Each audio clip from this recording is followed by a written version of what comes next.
Ya, baik. Assalamualaikum warahmatullahi wabarakatuh. Dan Waalaikumsalam selamat warahmatullahi pagi. wabarakatuh. Eh, Semoga kita tetap semangat walaupun dengan masa pandemi ini eh, untuk melaksanakan tugas-tugas yang sudah sudah dikerjakan. Maka pada hari ini saya akan mempresentasikan PPT saya dengan tema pengembangan sumber daya manusia. Mungkin ini nggak usah saya baca ya Pak ya, langsung aja Oke, ya. ke gedung dan laboratorium.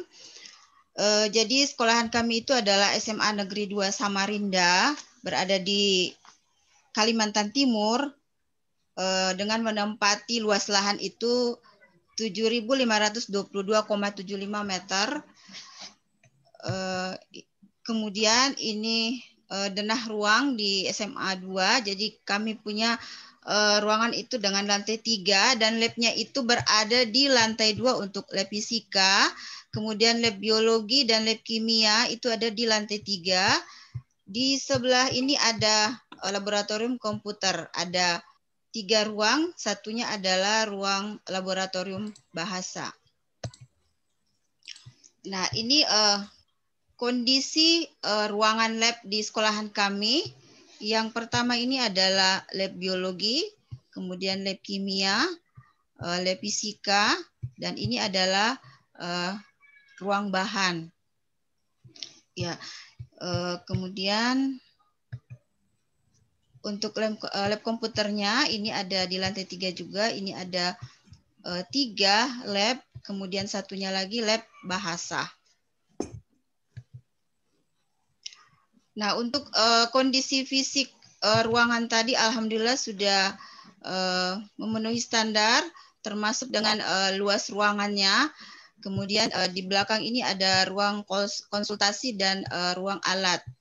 Itu khusus untuk yang ini khusus untuk ruang lab biologi.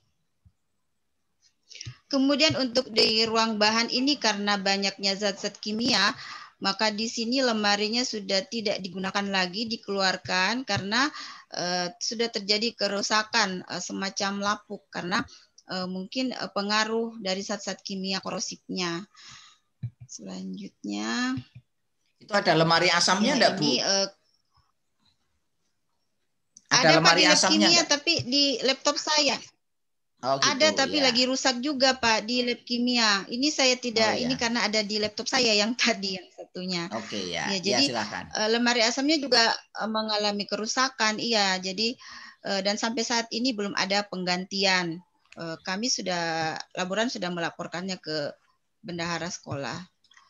Tapi karena mungkin terkendala dengan masalah dana, jadi sampai saat ini belum terrealisasi.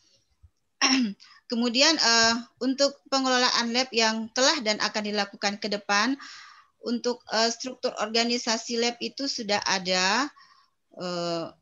Yang ini baru-baru ini adalah kepala sekolah yang baru dan saya juga sudah mengganti formatnya. Kemudian untuk administrasi ini yang masih sangat kurang. Jadi inventarisasi sudah ada tetapi belum lengkap. Nah, ini rencana ke depannya akan kami beri label untuk semua alat karena sampai saat ini itu belum terrealisasi. Jadi insya Allah nanti akan kami usahakan ke depannya. Kemudian perawatan dan perbaikan. Kalau untuk perawatan ya secara berkala, ya mungkin dengan cara dibersihkan di lab. Kemudian untuk perbaikan itu belum ada. Jadi kalau misalnya ada mikroskop di lab biologi itu rusak, ya itu biasanya disimpan aja di dalam kardus atau di dalam semacam box. Jadi belum ada perbaikan, tinggal menunggu yang baru.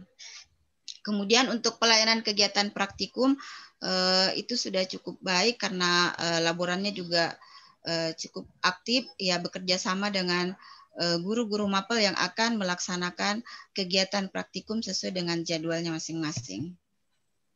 Nah, ini struktur pengurus khusus di lab biologi. Jadi semua punya struktur pengurus. Untuk kepala lab hanya satu, itu untuk membawahi semua lab yang ada di sekolahan kami. Nah, setelah melaksanakan observasi selama kurang lebih 1 minggu ini, setelah pelatihan, tentunya sangat perlu namanya penerapan program 5S. Ya, jadi yang utama itu adalah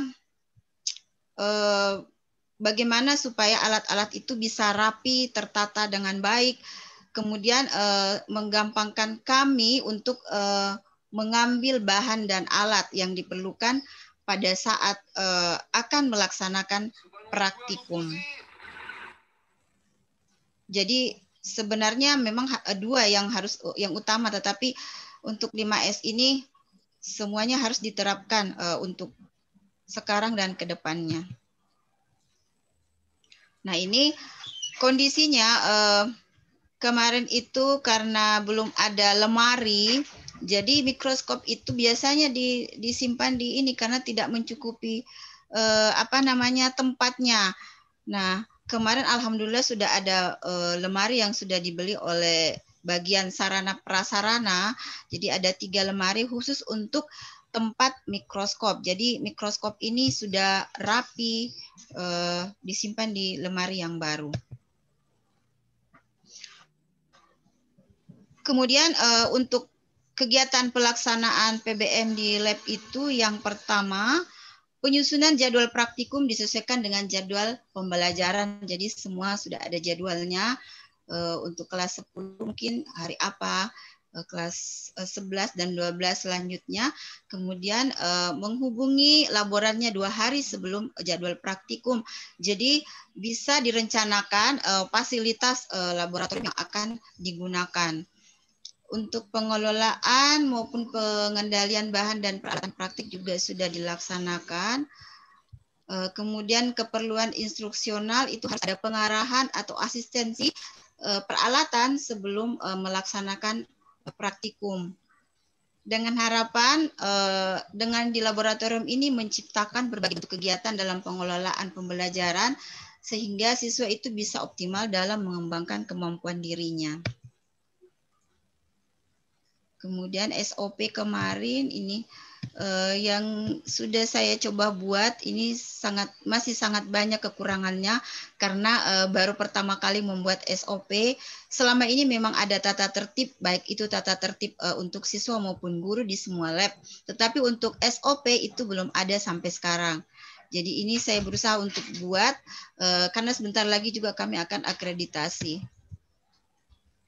Jadi kami sangat mohon arahannya, sarannya, kritiknya supaya sekolahan kami bisa lebih baik.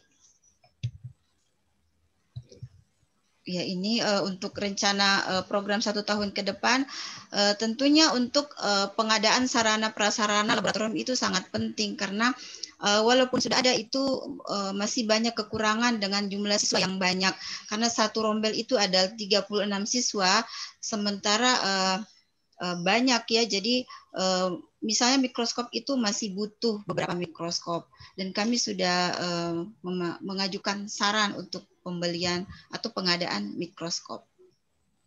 Demikian pula bahan-bahan yang lainnya. Nah, untuk kesimpulannya, ruang laboratorium. Iya Pak, ya. Ya, silakan. Kesimpulan selanjutnya ya. Pak ya. Ya, kesimpulan langsung kesimpulannya aja. Untuk ruangan itu sudah memiliki standar fasilitas ya yang bagus untuk bangunannya karena ruangannya juga lumayan luas untuk satu rombongan belajar. Tetapi ke depannya yang harus kami lakukan itu adalah membuat administrasi lab yang lebih lengkap, termasuk penataan peralatan lab, yaitu dengan melakukan inventarisasi, kemudian memberi label pada alat, menyiapkan penyimpanan alat yang dibutuhkan untuk pelajaran praktek. Kendalanya adalah mungkin dari dana yang belum siap, kemudian khususnya juga air itu masih perlu karena kami sering kekurangan air karena berada di lantai 3 dan juga menyebabkan rusaknya alat untuk cuci tangan itu mungkin pengaruh air yang mengandung zat besi yang banyak. Kemudian belum adanya pembuangan limbah yang khusus. Demikian presentasi saya. Terima kasih atas perhatiannya Bapak Ibu. Wassalamualaikum warahmatullahi wabarakatuh. Waalaikumsalam warahmatullahi wabarakatuh. Terima kasih Ibu ya atas presentasinya. Ini sudah bagus ya. Kalau saya lihat ya kondisi labnya sudah sangat bagus ya. Nah ini tinggal dianalisis ya untuk persyaratan standarnya kira-kira nanti seperti apa sehingga nanti bisa melampaui. Ini bukan hanya sekedar memenuhi tapi bisa melampaui standar untuk antisipasi pada kondisi lab di era revolusi industri 4.0. Kalau bisa ya nanti menjadi lab acuan ya minimal di Samarinda atau di Kalimantan Timur ini kondisinya bagus ya. Labnya juga lengkap ini ya, ada lab IPA, ada fisika, kimia, biologi ya terpadu, ada lab komputernya tadi ada beberapa ruang ya. Cuma nanti yang perlu menjadi perhatian nanti di ini ya penataan alat dan bahan-bahan tadi yang di luar itu Ibu ya. Itu silakan diusahakan untuk penataannya jangan di luar seperti itu ya. Sehingga nanti bisa memunculkan bahaya-bahaya bagi anak-anak maupun bagi pengajar. Nah ini diusahakan nanti tetap ya lemari asamnya rusaknya seperti apa nanti kalau bisa diperbaiki ya. Kalau memang tidak bisa ya nanti dicarikan lemari sementara. Jangan semenaun ya, tapi sementara ya.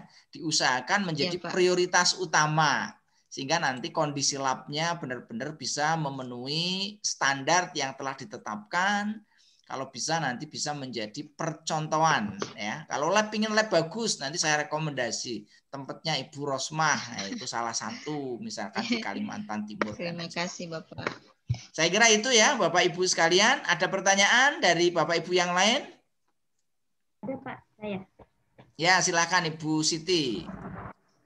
Ya, terima kasih Bu Rosma, saya terkesima sekali. Ada yang ingin saya tanyakan di struktur organisasi. Saya tadi melihat bagian laboran. Mungkin Bapak dan Ibu bisa menjelaskan laboran itu kriterianya seperti apa? Karena kami lihat di sini pada bergelar gitu ya, MPD, SPD. Sementara di tempat kami itu laboran itu lulusan SMA gitu. Jadi sebenarnya kriterianya seperti apa? Kemudian yang kedua Bu Rosmah, nanti ya Bu ya sharing-sharing di belakang. Boleh dengan senang hati. Ya, terima silakan kasih. Ibu dijawab ya. Waalaikumsalam warahmatullahi. Ya, terima kasih Ibu Siti Ma'rufa ya. Ya, jadi untuk laborannya ini awalnya kan memang sebenarnya latar belakangnya kan guru kimia.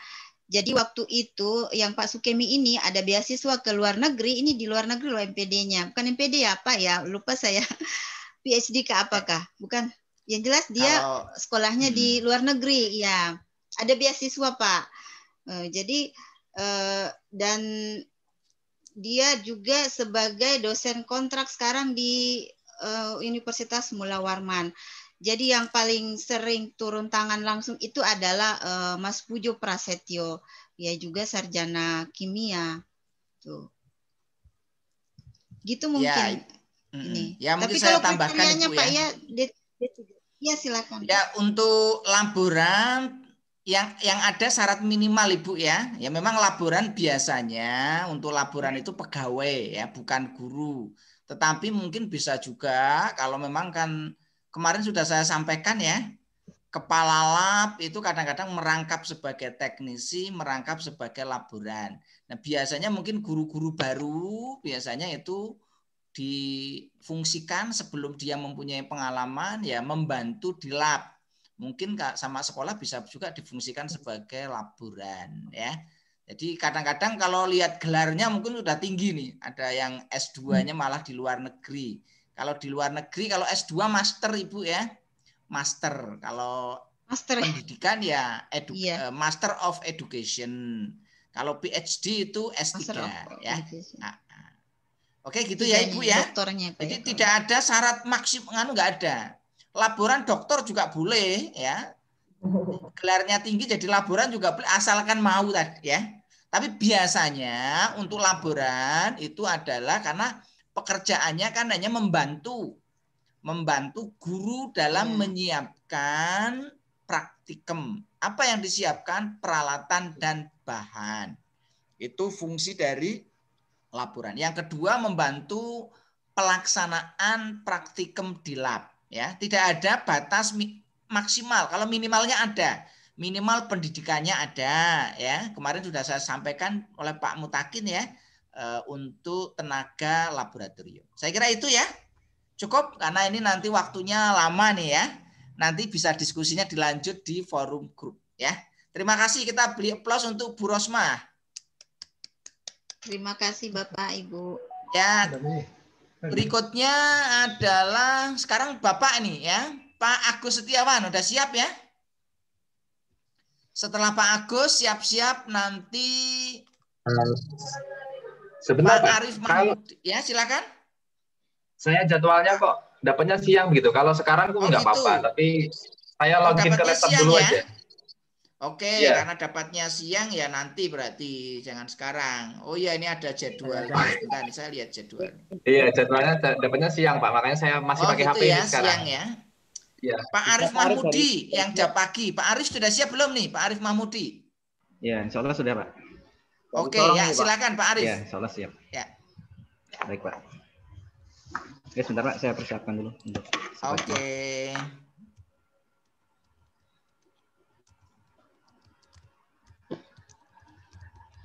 Singkat padat jelas Pak Arif. Sudah bisa sharing Pak? Sudah ini Pak, apa bisa dilihat? Sudah ya. Sudah bisa muncul ini. Oke, baik Pak. Saya masih proses ini, masih proses muncul. Ya.